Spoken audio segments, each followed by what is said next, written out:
Hello and welcome to episode 103 of MMO Weekly, presented as always by Chitty's Cheesesteaks. I'm your host, Sal Manzo, joined as always by Mathias Altwin Kawasaki, and we're joined by a very special guest, Mets minor leaguer, Luke Ritter. Luke, thank you so much for taking the time, man. We know it's a very busy time of year getting ready for the season, so we really appreciate it. Yeah, happy to be here with you guys. Yeah, no, absolutely. And as I mentioned, thick of spring training here. Everybody's kind of reported. I know you're doing your thing. So before we kind of get into some specifics, just want to ask how you're doing, how the off season went, and just how you're feeling going into camp here before the season starts going. Yeah, I'm doing good. I got here a little earlier for camp. I wanted to get out of the cold weather in Kansas. But the first 2 weeks have been great. Body feels good, healthy, warm weather. It's good to see all the guys again. But it's I'm excited for games to start this weekend. Yeah, absolutely. And I mean, on the tie, you said, it's a little bit warmer than Kansas. Obviously, you're a Wichita State guy, went to school in Kansas City, Missouri. Just, you don't hear, I feel like, a ton of ball players, right, coming out from that part of the country. It's a lot of basketball, a lot of football. How did you kind of get into, being from that area, get into baseball? And then, like, what was it like for you, like recruitment wise and exposure? Was it more difficult, less difficult? We're in the Northeast, so we feel that bias with baseball kind of as well in the cold weather too. But I'm just kind of curious, coming from that area, what that was like for you. Yeah, so I played baseball always growing up. I Okay. always enjoyed it. But from Kansas, we had winter, so I played other winter sports. So I played Sure. basketball and then I played football, and I think those helped me to be a better baseball player. But definitely, so I was probably later development just because guys in Texas or California or Florida, they play a lot more games, more weather, more warm weather for them to get outside reps. So during the recruitment process, I really wanted to stay in the Midwest just so I Okay. could be close with my family. I wanted Sure. them to come to watch me play. So I really wanted to go to K-State. My dad went there, and grew up a K-State fan, liked their Sure. football. But they didn't offer me, so they were a no. And then I was looking at KU, Arkansas, just try to stay in the Midwest, and Sure. really, Wichita State was one of the first couple schools to offer me. I really liked their facilities, their coaches, and it was a good fit for me. I thought I could play right away. That's something I wanted to do. I didn't really want to sit the bench, so I got to play right away. But it's definitely more difficult, I think, to go outside of the Midwest if you're from Okay. the Midwest. Okay. I think if you're from Texas, you get recruited in Texas. I think if you're from California, you get recruited in California. On the East Coast, you kind of stay East Coast. So I think it's definitely regional based. There's a couple players out of Midwest that have gone to bigger schools. I think the area where I'm from has definitely grown with the talent of players. Sure. Every year, there's a couple guys that are going big time D1 SEC schools. Another player that's actually with the Mets now is Trey Snyder. He's from Okay. around my area. He was supposed to go to Tennessee, and then obviously the Mets drafted. But the area's definitely gotten better. The development in high school is picked up big time. Wow. Yeah, and you played summer collegiate ball with the Santa Barbara Foresters, and you were just inducted into their Hall of Fame alongside Josh Young. What was that moment like for you, and how did playing with them help you get to where you are now? Yeah, so that was a great honor. It's a funny backstory. Usually, I had a terrible sophomore year in college. I think I hit 220. I was kind of had the sophomore slump thing going on, and every good player usually goes to the Cape Cod League their sophomore summer, and that was my plan after my freshman year. But I did so poorly, I didn't have a summer ball team, so I was scrambling trying to find a team, and the Santa Barbara Foresters are such a good organization where the players they get usually are big time SEC players, big time Big 12 schools. So all of their players were in the regionals, college super regionals, Omaha. So none of their players had gotten there yet.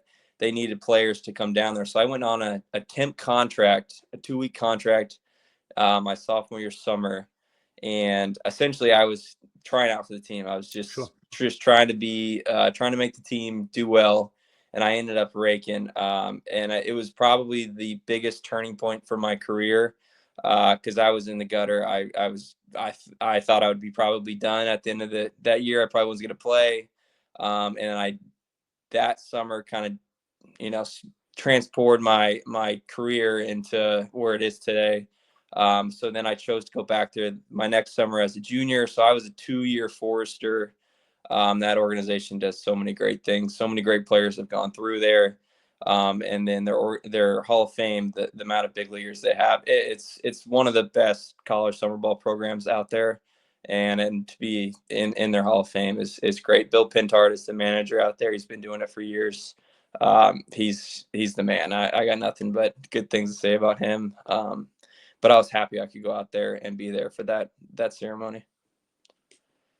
That's awesome. And that's like, I feel like baseball in a nutshell, right? Scrambling, don't have a great year, scrambling to find a team, it kind of, at the last minute, and then you go, you have a great time, and you say it propels you kind of where you are, and it just like cements, right? Things kind of work out the way they're supposed to sometimes, even when like, the times are hard, especially in ball. That's a really cool story. Yep. It all works out. Yeah, no, absolutely. But I obviously want to transition to pro ball a little bit now. Before we get into kind of specifics into camp and your goals and stuff like that, over the last 2 minor league seasons, you've hit 53 home runs. That's a lot of them. So I'm just kind of curious, having that success, what were you trying to work on in the off season coming into this spring? Maybe that there were certain things, whether it's, philosophy, any swing changes, anything like that, that you're just maybe trying to challenge yourself or get better on to help you, get into camp here and build on that. Yeah, so the off season was pretty short for me this year. I went and actually played. I had a team. I had a thing with. There's a tournament called Premier 12. Okay. So I really didn't start my off season until December. So I had actually lost a lot of weight and a lot of strength over that 2-month period. Okay. So I really spent the first month of December trying to get my strength and get kind of rejuvenated for the upcoming season. But the things I'm trying to work, I mean, the biggest thing for me is swing and miss and strikeouts. So it's more of an approach based, making it harder in the cage, stuff that I can do in order to cut that down, in order to help me, produce those numbers less. If I can get those down, I think the overall me as a player will be a more complete hitter. There's definitely holes in my swing, just like anyone else. So I'm trying to work on the swing and miss, to cut the strikeouts down. And if I think I can do those things, my overall numbers will be better and I'll be a more complete hitter. And obviously, it's still pretty early on in camp. I mean, the full squad just reported recently. But what's the early feel around the team, and what are your goals for the spring? There's a lot of excitement. This time of year is great. Everyone's happy to be here to get going again. I think most people, they enjoy the off season, but then again, everyone likes to play. Always good to see everybody. The excitement around the clubhouse was great with the new additions to the team. The team's, they're great. The amount of players and success they had last year is definitely something they're looking to build on this year. And then for me, it's more of like, this is my first big league camp. So any fresh new eyes that are on me, I want to make a good impression on anyone that hadn't seen me play. And that's a lot of just getting in front of the coaches and seeing how I work, and then picking the brains of the players and the coaches if they see something to ultimately make me a better player. No, absolutely. Before I just want to backtrack a little bit. You talked about you played in the Premier 12 tournament after the season. Can you tell us a little bit about that? I've heard about it before. Who'd you play for? What the experience was like? I'm curious there. Yeah, so I played with Team USA. There's essentially, if you're not on a 40-man roster, you're eligible to play. Huh. So how the roster was configured, there was a lot of young high prospects, and then there was a mixture of a couple older guys that are been in AAA a couple years. Sure. And then the pitchers, it's very similar. We were in Mexico for 2 weeks. We played in Tepic, Mexico, and Guadalajara. And then we have to qualify for Japan. And then that's where we ended up going. We ended up getting third. We lost to Japan. We beat Venezuela in the third place game. But the experience was something I'll never. It's probably one of the coolest baseball experiences I've ever had. To be able to represent your country is top. I mean, it's something I will never forget. Tokyo's unbelievable. The Dome was cool to play for. Awesome. International baseball. It's amazing to experience that. That's really cool. Was there someone from another team maybe that you hadn't heard of or seen play before that you were like, wow, so that you think could, make an impact down the line that you never heard of before, but now it's on your radar? Yeah, well, there's always I mean, the amount of players there, but I think the MVP of our team, where there's two hitters that I was pretty impressed with. Matt Shaw with the Cubs. Sure. I expect him to be in the big leagues this year. He was pretty much the catapult for our team. I mean, he had two-hole rake the whole time there. And there's another guy that is kind of like a sleeper a little bit that I kind of, reminds me of me. His name's Ryan Ward.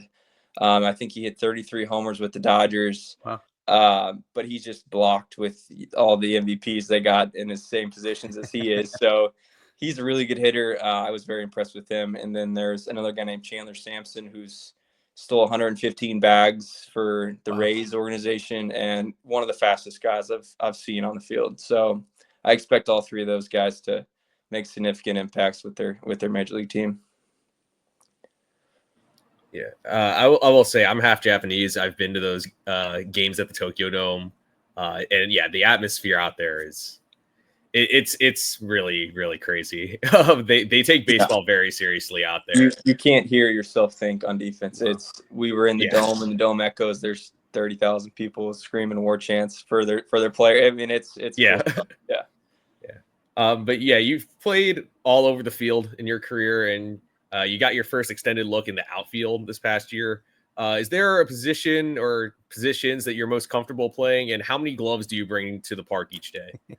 Well, I think second base is my position I feel the most comfortable. I've played the most at second, so everyone asks me this, and it comes down to the most games I've played at position. So my first couple years with the Mets, I really played second base the most, and then I played it a lot in college, and I think it's the easiest spot on the infield. Besides, I mean, I think it's the easiest throw, so it makes it easier position than third. Definitely shortstop's the toughest in the infield.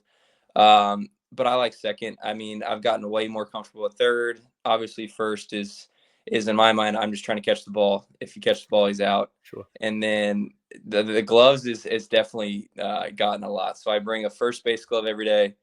I bring my outfield glove for BP, and then I have my backup infield glove, and then I have the gamer of my infield glove that I use stays in the locker till game time. But I usually have two backups that I'll use for batting practice and infield work. Wow. That's a big bag. You guys have those big duffel bags for a reason. Yeah. We get that now. As far as the outfield is concerned, is there a spot out there that you're starting to feel comfortable with? I'm curious there, being an infielder and then going out there. I'm just curious how that is. I think it's a lot easier to go from the infield to the outfield versus the outfield to the infield. I played a lot of left last year. I think left is easier than right. I think they're very similar. A lot of it depends on a park too, if it's a short porch left or right. But the corners I think are very similar, but I definitely got more comfortable the more I played out there. I think the best way to get better is the BP stuff, try to take live reads out there. I think I'll be playing there this weekend. I think I'll be out in right this weekend. So the more I can play, the better. That's how I look at it. Gotcha. So sort of, I guess, on a little bit sort of on the baseball side, but do you have any pregame rituals, or do you, like a pregame playlist you like running through before each game? I wouldn't say a pregame playlist. I think I'm very routine and structured. So I have like the timing of when the game is and what I'm going to do. I go to the weight room and I stretch out, I roll out, I do the same thing there. Then I'll go to the cage. I usually do the same thing in the cage, depending on how many swings I've taken that day. I always go out to the field at the same time. I just have a routine of things that I've done. The only thing I'll do sometimes different is sometimes I'll have an Uncrustable one day, and if I get hit that day, I'm eating the Uncrustable again the next day. It's a lot of it's superstitious stuff like that, where I'm eating the same things, or like little things that I've done. I'm like, oh, that works for me today. I'm doing that tomorrow. And I think every baseball player is very similar in that aspect. That's funny. That was going to be one of my questions, and you answered that right away. And like you said, I think that's a similar trait for all ball players, right? When it's going right, you don't want to mess with whatever Yep, you do and try to repeat it every day. exactly. But kind of last few things we have for you. We did put out a post today earlier on our Twitter account, and someone had put up and wanted to know, obviously, you have a lot of power. We know that. So, how many home runs did you hit in Little League? That's I feel like a thing we like to ask a lot of the pros when they come on. That's the thing. I never hit a lot of home runs growing up. Wow. So I was not a even in college, I wasn't a home run guy. I don't think I hit over 10 any year in college. And then I kind of started learning how to use my body and get stronger and you hit the ball in the air correctly. And I started hitting more home runs, but I definitely hit some, like nothing crazy. I mean, I probably hit 2 or 3 a year, but I think I probably hit more inside the Parkers because the fences were so big when I was little. We never went to Cooperstown, which I regret. I wish I did that growing up. We never went there. But I had a couple, nothing crazy, but I really didn't hit many growing up, and I really didn't many in high school, a couple in high school, and then never hit over 10 in college. So, just got stronger, bigger, faster, stronger, and developed into a, I think the home runs it helps your numbers. It's easier to have a high slug and your OPS is higher. It's just easier to do that than, I think hitting 300 is really hard, just like hitting so many homers, but just bigger, faster, stronger you get the more. Yeah. And real quick, you made an interesting point. Talk about learning how to use your body a little more, hitting the ball in the air. I assume that also means pull side, being able to pull the ball in the air too. Like what is that like? Like you said, someone who trying to be a 300 hitter, be consistent as far as with that, but now learning how to use your strength and put the ball, hit the ball in the air the correct way. Like when did that click for you? Like, was it a multitude of things or just your process and becoming stronger and learn how to use your body a little better? Just the results ball started going a little further. It's just, I'm curious about that. Yeah. So I had a day in 2022 in the cage where I had a little swing adjustment where I moved my hands a little bit and it kind of freed up something. And it also with my approach is like, I'm not trying to necessarily pull pitches. I think it's more of like a feel of my direct. I'm trying to hit the ball to middle of the field. Yep. And then I've learned how to hit it correctly. A fastball, if you touch it on my barrel and you hit it correctly in the air, it's going to probably go in the correct angle to right field. And then I think the easiest pitch to hit over the fence is a breaking ball or a slider. Just how the spin hits your barrel and you hit it out front. And I think those are easier to hit over the fence to the pull side. So that's kind of what I've, tried to focus on is like, I'm going to hit the breaking balls to the pull side and focus on middle of the field to right center for your fastballs. And it's helped me in try to be a more complete hitter. Obviously I definitely have things to work on, get better at fastballs and swing and miss. And, but it's hard. It's not easy to hit. It's that thing. Some days it looks great. Some days it doesn't look good at all. And it's just managing your slumps and your hot streaks and trying to figure out the middle. Yeah, no, absolutely. And kind of the last thing I have for you, I know we touched on it just kind of a little bit, but just from your perspective, like, what do you think?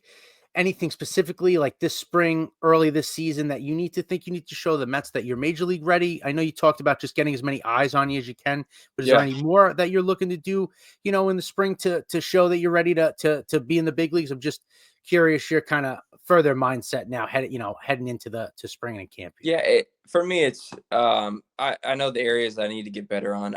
I think if I can be a big league average player at every position I play on defense, left field, second, third. If I can be an average to big league average defensive player at all those positions, I think that helps me out defensively.